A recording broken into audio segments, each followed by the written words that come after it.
Welcome to the Fear and Greed Afternoon Report for Monday the 24th of October 2022. I'm Sean Aylmer. Every afternoon we've got the 5 stories that happened today that you need to know about. Story number 1, great day for the market. The S&P ASX 200 closed up 1.5% to 6,779 points, with all sectors rising. The materials stocks led the way. BHP and Fortescue Metals both jumped around 2.5%. The tech stocks also did well. REA was up more than 4%, and utilities and healthcare companies also outperformed. Macquarie Group, Goodman, CSL and Wesfarmers all jumped by more than 2%.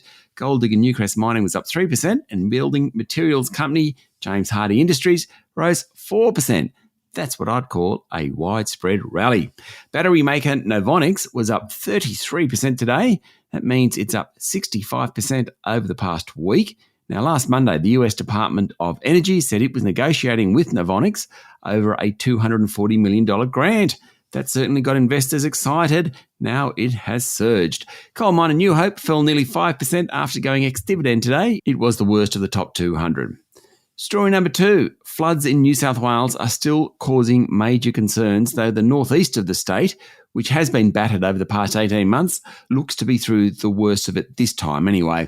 The focus is now on towns like Moree in New South Wales northwest, where floods are at once-in-a-century levels.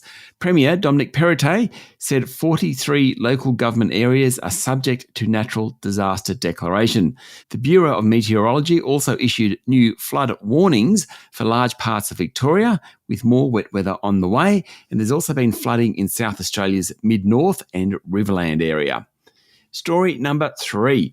Viva Energy, the company behind Shell and Liberty service stations, has reported its best quarterly sales results since before COVID, and that's on top of a record half year to the end of June. Sales volumes for the 3 months ending September totaled 3.65 billion litres of petrol. Pretty incredible, up 20% from a year earlier. Viva is responsible for about 1/4 of the petrol used across the country, as well as a bunch of other things like lubricants, solvents and bitumen. Basically, it imports, refines and delivers fuels across the country, and it's good business at the moment. Story number 4. CommSec State of the States report was released this morning, and it shows Tasmania and Queensland leading the way in terms of best performing economies. Tasmania is number 1, having benefited from improved rankings in retail spending and housing finance. Queensland at number 2 was the best ever result for the state. Next came ACT, Western Australia, South Australia, Victoria, New South Wales, and finally the Northern Territory. The report takes 8 economic indicators, mashes them all together and comes up with rankings. Among the big states, Victoria has strength in retail spending and weakness in population growth. New South Wales has strength in unemployment, but weakness in housing finance. And Queensland has strong relative population growth, but weak equipment investment. And finally, story number 5. Former UK Prime Minister Boris Johnson has decided not to run for the top job again, leaving Rishi Sunak as the hot favourite to take over from Liz Truss.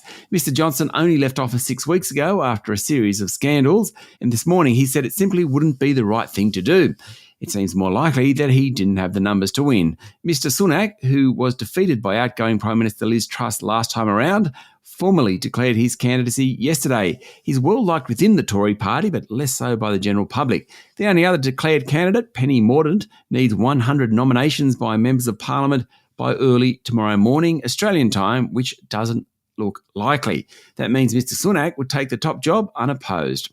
That's it for the afternoon report for Monday the 24th of October 2022. Michael Thompson and I will be back tomorrow morning for the Tuesday edition of Fear and Greed. I'm Sean Aylmer. Enjoy your evening.